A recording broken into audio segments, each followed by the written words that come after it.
আসসালামু আলাইকুম বন্ধুরা, এই যে দেখতে পাচ্ছেন আমার ছোটো মেয়ে ড্রাগন খাচ্ছে। ওর খুব পছন্দের ফল এটা। আর এই যে দেখতে পাচ্ছেন আলু, আমি আলুগুলো খোসা ছাড়িয়ে নিয়েছি। এটা দিয়ে এখন ফ্রেঞ্চ ফ্রাই বানাবো।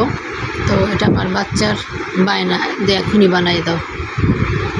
তো ছোটো মানুষ যেহেতু অসুস্থ, তাই বলার সাথে সাথেই চেষ্টা করতেছি, যেহেতু এটা করা খুব বেশি একটা কঠিন না, ঘরে থাকা সামান্য উপকরণ দিয়ে এটা তৈরি করা সম্ভব। তাই আমিও কথা বলার সাথে সাথেই এটা রেডি করে দেওয়ার চেষ্টা করলাম। তো আলুগুলো আমি কেটে নিয়েছি, তারপরে যে চুলায় কড়াই বসিয়ে দিয়েছি, পানি দিয়েছি। পানিটা যখন ফুটে উঠছে সামান্য পরিমাণ লবণ দিয়েছি।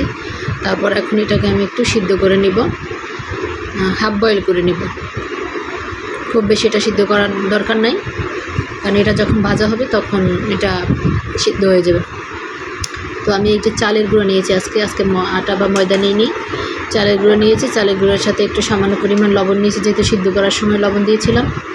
তো লবণ নিয়েছি আর সামান্য হলুদের গুঁড়ো নিয়েছি। যেহেতু আলুটা দেখতে একটু হলুদ, তাই খুব বেশি আমি একটা হলুদ দেবো না। আর মরিচের গুঁড়ো দেবো না, কারণ যেহেতু আমার বাচ্চারা খাবে, ওরা ছোটো মানুষ ঝাল খেতে পারে না।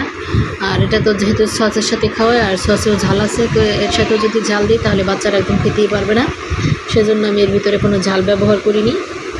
তো আমি এই যে চালের গুঁড়ো দিয়ে ভাজছি, আজকে চালের গুঁড়ো দিয়ে ভাজলে বেশি মচমচা হয়, সেজন্য চালের গুঁড়ো দিয়ে ভাজছি।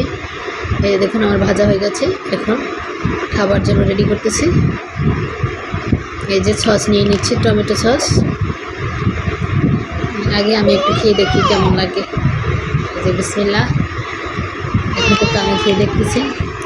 মাশাআল্লাহ ভালোই হয়েছে। ধন্যবাদ সবাইকে।